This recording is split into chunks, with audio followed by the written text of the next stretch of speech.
warahmatullahi wabarakatuh. Waalaikumsalam warahmatullahi wabarakatuh. Alhamdulillah, alhamdulillahi rabbil alamin, wassalatu wassalamu ala asrafil anbiya'i wal mursalin wa ala alihi wa sahbihi ajma'in, amma ba'du. Dan pertama-tama marilah kita sama-sama panjatkan hadirat Allah Subhanahu wa ta'ala, bagaimana oleh Allah telah menciptakan langit dan bintang dan bintang dan matahari, air laut bergelombang-gelombang ikan di dalam hari-hari.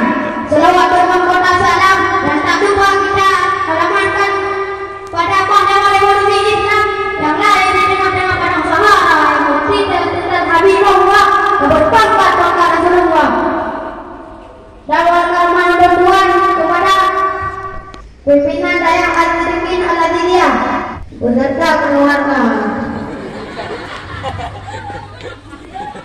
Dan saya hormati kepada santriwan dan santriwati yang hadir di acara yang berbahagia ini.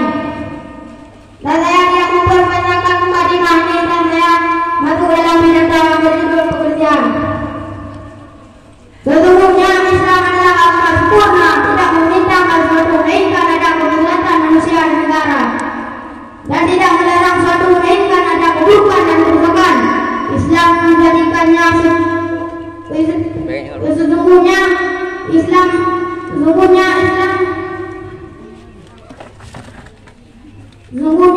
adalah agama kesediaan. Sesungguhnya Islam adalah agama kesediaan dan kebersihan dalam artian luas dan zahir maupun batin.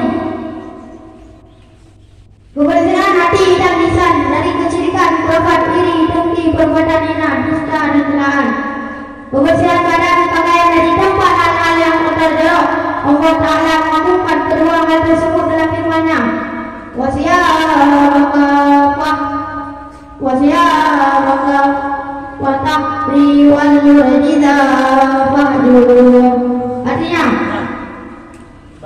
bersihkanlah pakaianmu dan tinggallah berbuat dosa. Oleh karenanya perhatian Islam terhadap perkara kesucian, samalah pakaianmu dan tinggallah berbuat dosa.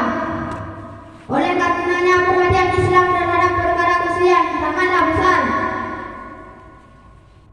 Islam menjadikannya sebagai syiar di antara syiar-syiarnya yang agung, dan sebagai kewajiban di antara kewajiban-kewajibannya yang pasti. Islam menyuruh kaum muslimin untuk menjaga dan memperhatikannya. Cukup segini beda saya. Lebih kurang.